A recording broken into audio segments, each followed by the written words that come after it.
The process of Brexit. I'm sure you have already heard about Brexit, but do you want to learn more about it? Keep watching this video, which will inform you on the key dates, the negotiations and the key people. The word Brexit comes from the contraction of Britain or British and exit. It means the withdrawal of the United Kingdom from the European Union. Maybe the first thing to know is that the United Kingdom is composed of 4 countries: England, Scotland, Wales and Northern Ireland.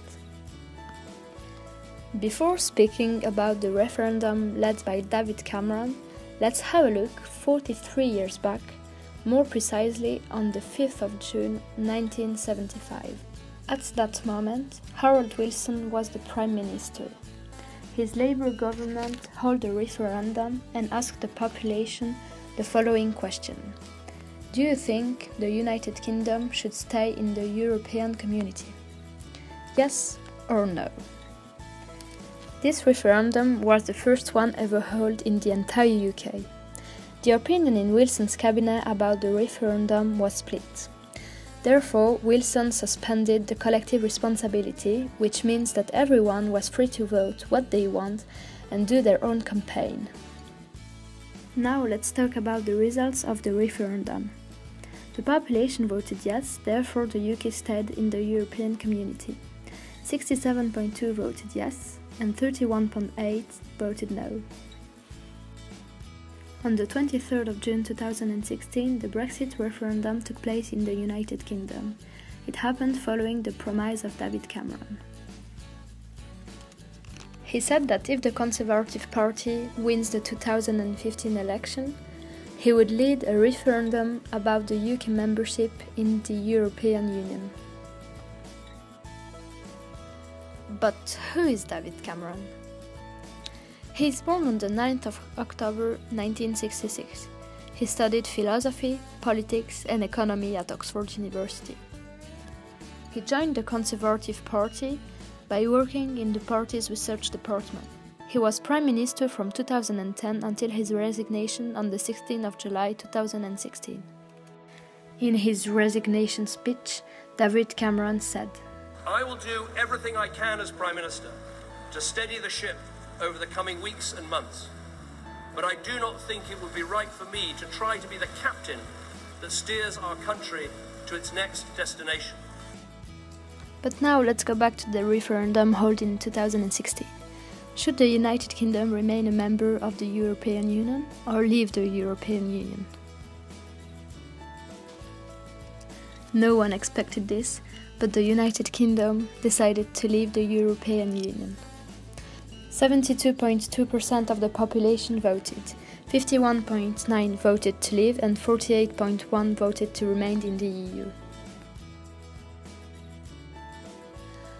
On the 11th of July 2016, Theresa May won the elections and became leader of the Conservative Party. 2 days after that, on the 13th of July 2016, the Queen appointed her as the new Prime Minister of the United Kingdom.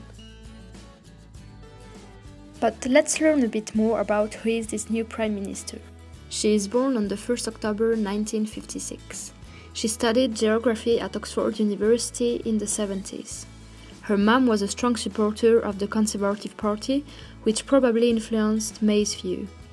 She held lots of different positions in the government, such as Minister for Women and Equality from 2010 to 2012. And then she became leader of the Conservative Party and Prime Minister. After long talks in the Parliament, the politics agreed to pull the trigger of the Article 50 of the Treaty on European Union, which comes from the Treaty of Lisbon. 3 days later, the Queen also gave her permission to pull the trigger of the Article 50. The Article 50 comes originally from the Treaty of Lisbon established in 2007. The treaty forms the basis of the EU principles.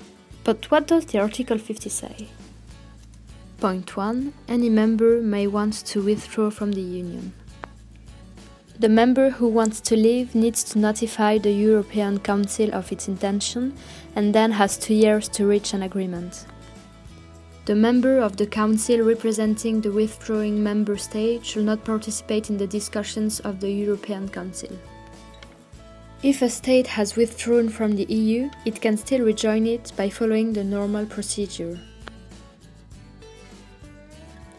But now let's come back to the events following the referendum.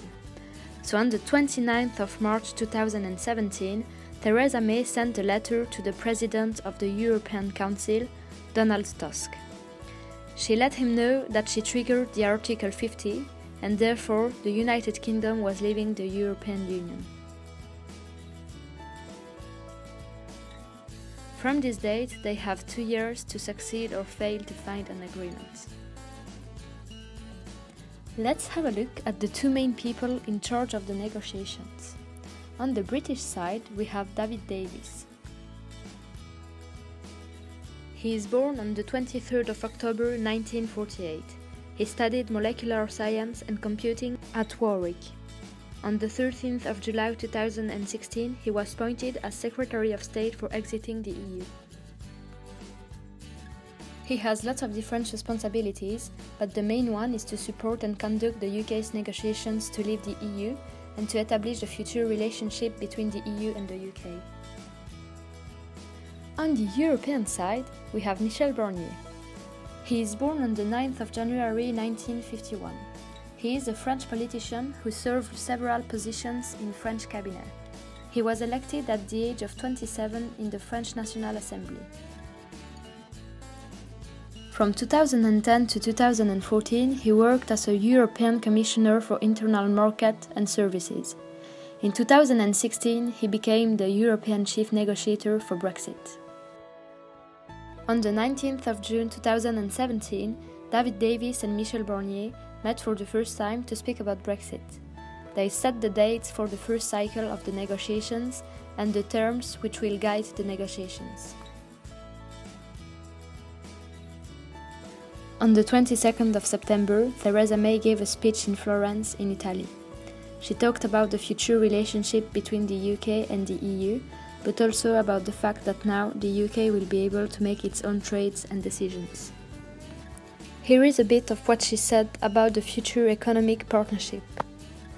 We recognise that the single market is built on a balance of rights and obligations, and we do not pretend that you can have all the benefits of membership of the single market without its obligations.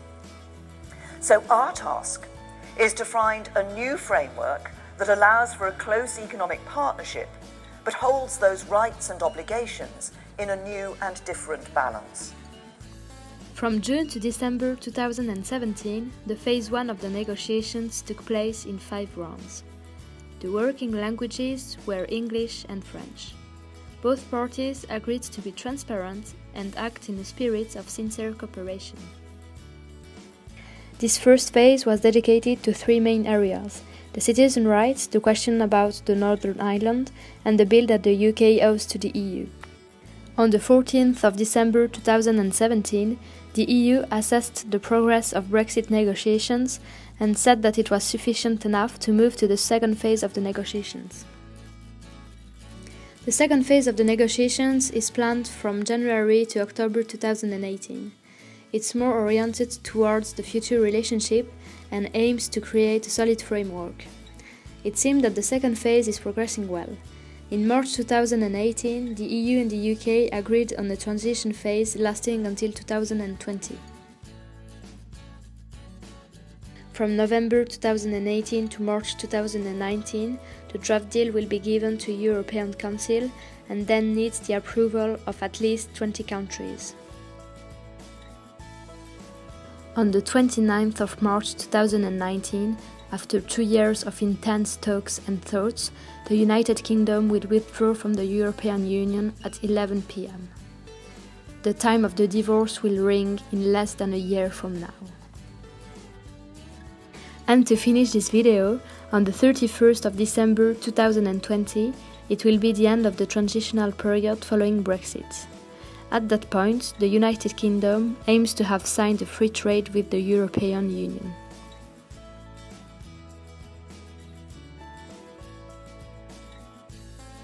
So now we are at the end of this video. Here is a little summary. If you want to watch it for longer, just click pause. Thanks for watching this video, I hope you enjoyed it. If you have any questions, comments or suggestions, you can let them below and I will answer them. Thanks a lot to my amazing illustrator and see you for the next video. Bye!